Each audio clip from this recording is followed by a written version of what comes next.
리걸마인드 연구소입니다. 박근혜 대통령 탄핵 심판 헌재 결정이 나왔습니다.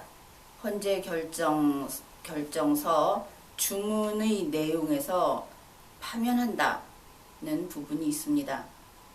그 내용에 대하여 이야기를 하겠습니다. 먼저 헌법재판소에서 결정을 한다 이렇게 했을 때 그 결정의 의미에 대해서 알아보기로 하겠습니다.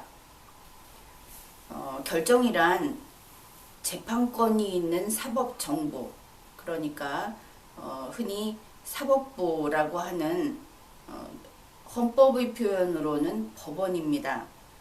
그곳에서 낼 수 있는 세 가지 재판 형식이 있습니다. 그것은 판결, 결정, 명령입니다. 이 세 가지 중에 하나가 바로 결정인 것입니다. 사법정부는 재판권이 있습니다. 그렇지만 헌법재판소는 재판권이 없습니다. 여러분께서는 헌법재판소가 이름이 재판소라고 되어 있기 때문에 헌법재판소의 재판관하고 법원의 판사하고 그 법적 지위가 어떻게 다른지 궁금해하는 분들도 계실 것입니다.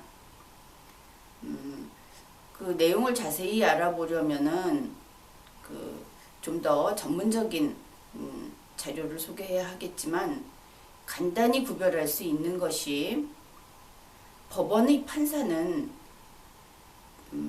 재판권을 행사하게 됩니다. 법원에는 재판권이 있습니다.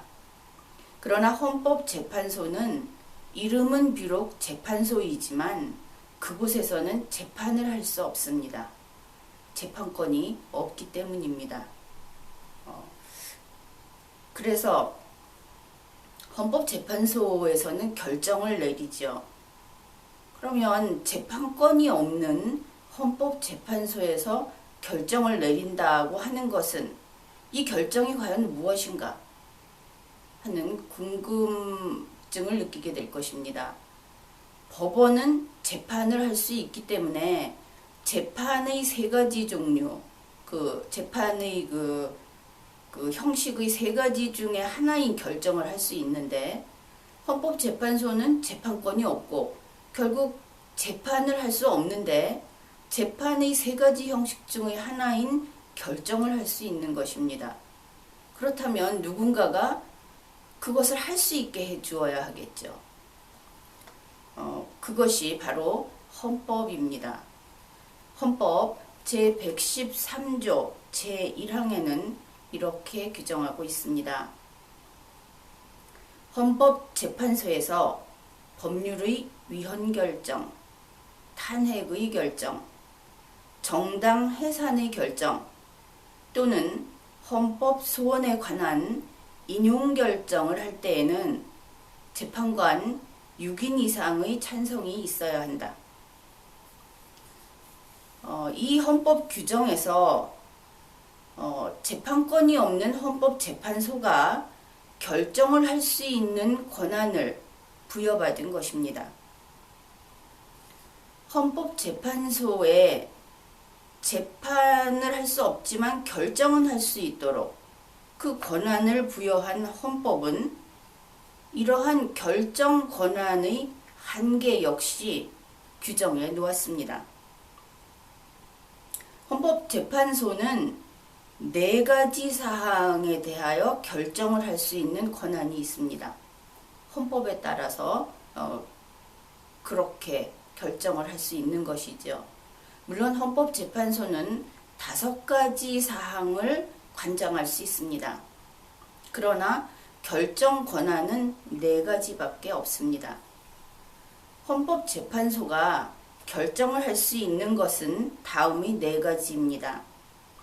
법률의 위헌 결정, 탄핵의 결정, 정당 해산의 결정, 헌법 소원에 관한 인용 결정. 헌법재판소는 오직 이 네 가지의 결정만을 할 수 있습니다. 헌법은 헌법재판소에게 이렇게 네 가지의 결정 권한을 부여하면서 그 결정의 명칭, 그 권한 행사의 방법, 이것을 같이 규정해 놓았습니다. 예를 들어 탄핵의 심판 같은 경우에는 재판관 6인 이상의 찬성이 있어야 하고 그 명칭은 탄핵의 결정이라고 하는 것입니다. 다른 표현을 쓸 수 없는 것이죠. 재판권이 없는 헌법재판소가 결정 권한을 행사하게 된 것은 헌법이 직접 결정할 수 있는 권한을 부여했기 때문입니다. 그런데 헌법재판소는 헌법이 규정한 4개의 결정 이외에 기각결정, 각하결정, 합헌결정 이러한 결정의 이름을 사용하고 있습니다. 헌법재판소의 결정서를 보면 이러한 이름들이 나타나고 있는 것입니다. 여기에 이름은 비록 결정이라고 쓰고 있지만 역시 헌법재판소는 재판권이 없기 때문에 법원에서 말하는 재판의 일종으로서의 결정과는 전혀 다른 것입니다. 또한 헌법이 헌법재판소에게 권한을 부여한 4가지의 결정과도 다른 것입니다. 따라서 헌법재판소가 기각결정, 각하결정, 합헌결정이라고 결정서에다가 써놓은 것은 비록 그 용어상 결정이라는 말이 붙어 있지만 법률상 이것은 결정이 아닌 것입니다. 그것은 결정이 아니라 단지 합의를 그들 나름대로 표현한 것 뿐이기 때문에 법적으로 결정의 효력이 없습니다. 이것을 확인할 수 있는 것은 헌법재판소 법 안에서조차 기각이나 각하 같은 것을 기각결정, 각하결정이라고 규정하고 있지 않습니다. 헌법재판소는 탄핵의 심판에서 각하의 합의, 기각의 합의, 그리고 재판관 6인 이상이 찬성한 경우에만 할 수 있는 탄핵의 결정이라고 하는 3가지 가운데 하나의 결론을 도출할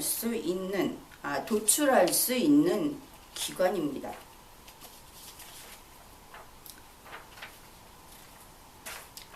또 하나는 사법정보인 법원은 재판권이 있습니다.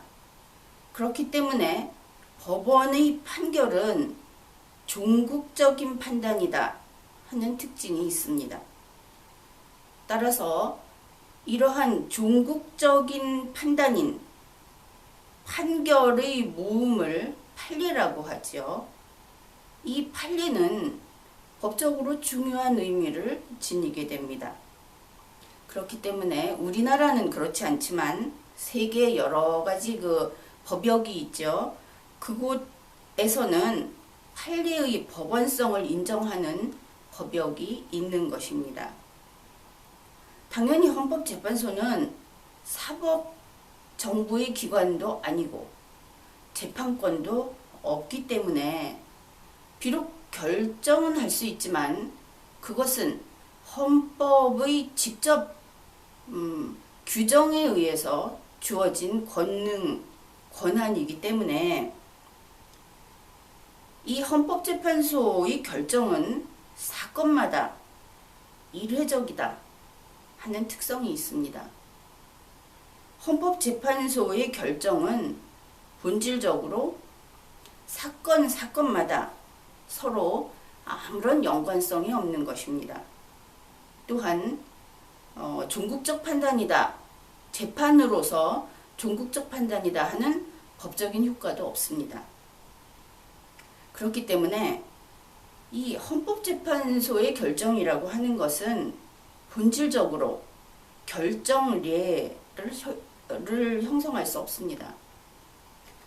그렇기 때문에 헌법재판소의 매 사건마다의 결정, 그것을 모아서 책으로 만든다고 하더라도 판례처럼 일관성 있는 논리를 담을 수 있는 것이 아닙니다.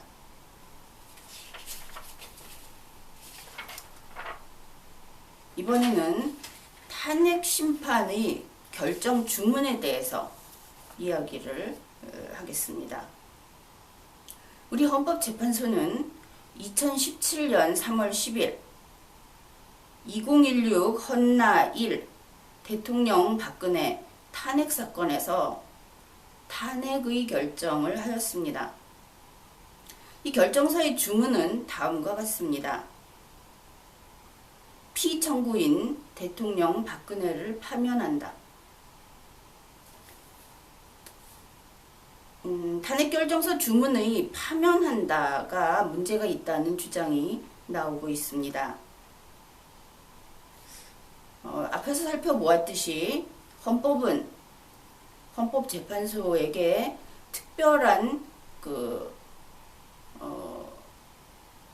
결정을 내릴 수 있는 권한을 부여했습니다. 그래서 탄핵 심판에서 결정을 내리는 경우에는 탄핵의 결정을 할 수 있도록 권한을 부여했죠. 그러니까 이번 이 2016 헌나 1 사건에서 헌법재판소는 탄핵의 결정을 하든지 아니면 기각하든지 아니면 처음부터 받아들이지 않아서 각하를 하든지 이렇게 할 수 있는 것이었습니다. 헌법재판소에는 탄핵 심판에서 인용 결정권이 그 자체가 없습니다. 기각 결정권도 없습니다. 각하 결정권도 없습니다. 방금 말씀드렸는데 각하의 합의, 기각의 합의를 할 수 있을 뿐입니다. 헌재 실무제요에 보면은 2004 헌나 2를 소개하고 있습니다. 탄핵 심판 청구가 이유 없을 때에는 이 사건 심판 청구를 기각한다 라는 주문 형태를 취하게 된다. 이렇게 소개하고 있습니다.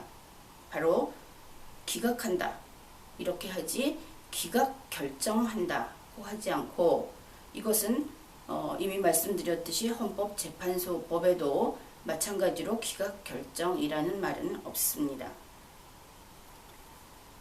헌법재판소법에 따르면 탄핵 심판은 일반 심판 절차가 아니라 특별 심판 절차입니다. 그 주문의 형식을 헌재 실무제요에서는 다음과 같이 소개하고 있습니다. 탄핵 결정의 주문은 피청구인을 파면한다. 또는 피청구인, 예를 들어 이번 사건의 경우를 예를 들면 피청구인 대통령 박근혜를 파면한다. 이렇게 기재해야 하는 것입니다. 따라서 결론적으로 2016 헌나 1 사건에서 그 주문에서 파면한다 라고 한 것은 문제가 되지 않습니다. 한 가지 더 덧붙이자면 이번 그 탄핵 심판 사건과 관련하여 신문기사 등에서 그 결과를 점치면서 인용이나 기각이나 각하일 것이다 이렇게 보도하는 것을 종종 보았을 것입니다. 그렇지만 탄핵 심판이 일단 개시된 이후에는 각하는 해당 사항이 없습니다. 탄핵 심판 진행 중에 각하되어야 한다고 주장하는 것은 잘못된 것입니다. 이번 회에는 헌법재판소가 박근혜 대통령 탄핵 심판에서 파면한다는 결정 주문을 낸 것은 잘못이 아니라는 이야기를 하였습니다.